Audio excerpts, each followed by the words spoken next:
everybody. Welcome to Womenlines.com. At Womenlines, we always love to share that knowledge which can help people to become the better version of themselves. It is such an honor to start a talk show with Rajaashri Rajashekhar from India, founder of Poornam Foundation and Researcher of Gender Neutrality. In the show, Rajaashri is going to share her amazing knowledge regarding how the understanding of gender neutrality can help organizations lead to high level of overall productivity and how certain mindset strategies from past, which we have almost forgotten, can empower us. Poornam Foundation is Rajaashri's passionate venture, where she focuses on providing training on gender neutrality. She strongly believes we can create gender-neutral workplaces, gender-neutral mindsets, and gender-neutral society. Take a note, friends. Rajaashri's 28 years of work experience has added value to her being an entrepreneur, educationist, researcher, people person, writer, speaker, counselor, trainer, and a game changer. Welcome, Rajaashri, to the show. Thank you. It is such a pleasure to have you. So yes, Rajaashri, we are all eager to know your opinion about gender neutrality. What's your take about that? Thank you, Charu. That's a wonderful, introduction about me. I'm honored, and I'm honored to be with you because you're an accomplished woman, and it's my pleasure to be with you and spoken with you. Thank you so much for kind words. So, gender neutrality is all about finding wholeness in gender. Okay. When I started my research 10 years back, it was not planned that it will be gender neutrality, but it surfaced as gender neutrality as I progressed, researching on this topic, started studying about it, and I realized that equality is a manifestation of neutrality. Okay. So there is a process which takes place which creates the equality, and the wholeness in man and the wholeness in a woman is different and is a different process. The wholeness that you see in the organization and bring that neutrality in the organization itself is a different process. So these are three different dimensions has to merge and balance to create the gender neutral workplaces. It is about, if you look at, it is not about power. It is more about, balancing and celebrating your own being and your own wholeness. I suppose it is all about the mindset. It's mindset, yes. It's your complete being. So there is a difference.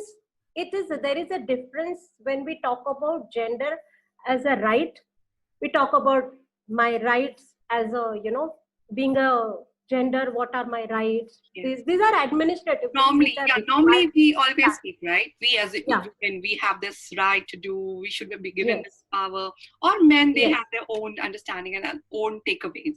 But I think gender neutrality is very different. And please share more in detail so that people have that enlightenment that how this gender neutrality can create a better world for us. Yes. So see, view these two things as a parallel things. Okay. Fighting for right, talking about your strength and within the structure, finding opportunities for you is administrative structural initiatives taken at a national level, international level, community level, at different levels. So it goes into the structure, policies, and all the norms and regulations that you can. However, behind that is who's there is a man and a woman. Very true. Okay. And so parallel activity has to be there to bring that wholeness in that man and a woman to enjoy whatever you are trying to achieve. Correct. There has to be a marriage of this and that. If only you achieve this and this side they are not prepared to enjoy the fruit and the rights that you get, use for your own benefit to build the better society, then there is no point. And that is why what my focus is on building the gender neutral society. Okay. What I think, Okay, so Rajaashri, yeah, just you yeah, first here, then I share my thought about yeah, it. so it complements. So what I'm creating the complementary society for all the efforts that others are taking. Correct.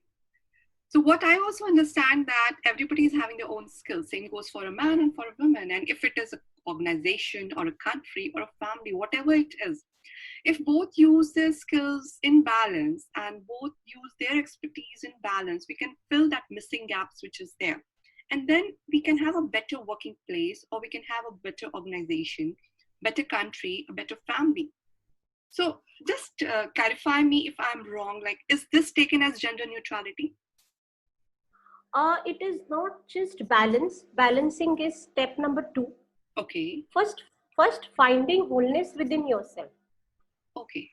So Okay. understanding that So self part comes first, and then comes yes, the yes. second part to balance Then both comes things. the balance. Once the balance comes, then equality happens.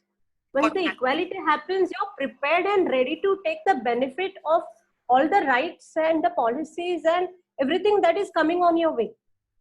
Very true. So Okay, so that's, it's a yeah. whole structure.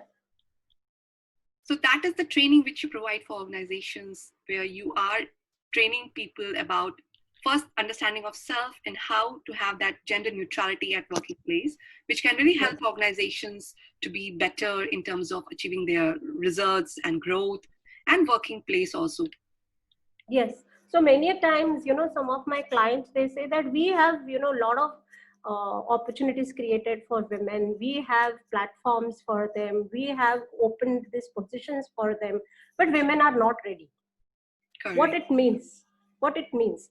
Or our leaders are finding difficult to manage them. What it means? It means the wholeness has not come. They Okay, have to that is not be ready. empowered with that knowledge about self first. Yes, yes, yes. That is important. And the incompleteness, when we talk about, so when I talk about Poonam is a completeness, and completeness always has been there. And the incompleteness we talk about, which are the challenges, have come because of this. Ignorance. Society has changed. Society has changed, Correct. because of multiple reasons. Very true. Now, when I was doing my research and when I was working, on this subject, I happened to read a lot of stories, about ancient societies, Yes. folklore, scriptures, a Wonderful. lot of work on different authors. And I felt that answer is there. We have to bring back some of the best, stories Stories. here, which we are not, we have forgotten, Correct. which are not there anyway. And through those learnings, we can just bring back the glory or create a beautiful amalgamation of today what we are and what we have forgotten. Wonderful, so beautiful. Take a note, friends. Rashi has done a detailed research on the topic, and she's having amazing many years. How many years, Rashi, you have done put for this research? 10 years, 10 10 years. years of research on gender neutrality, and she is having amazing knowledge which she's going to share with us in this show, which we are starting from January. So yes, Rashi, please highlight what people are going to learn from this show, what our audience will be benefiting from. So I would like to give a small example of one of the research that I did. So Okay. adornment. Adornment is something we all use. Okay, adornment is your jewelry, your Jewelry. headgear, your Yeah. dresses, and everything. In ancient times, men and women both used to wear the adornments. It was not specific to women. So Correct. the men also would wear headgears. They also would wear jewelry. They had a lot of. They used to decorate themselves like women, Very true. and it was more of a part of customs, their culture, the pride of a community, clan, or the place from where they're born. It was more of exhibiting the art.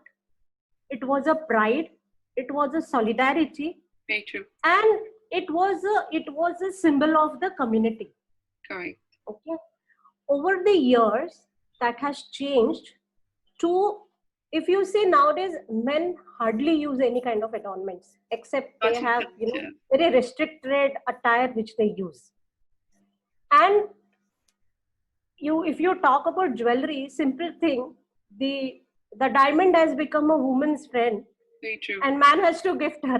The branding has been done already, which should be changed. Yes, Certainly yes, should change. yeah. So it is not something which is customary. It is something created. Correct.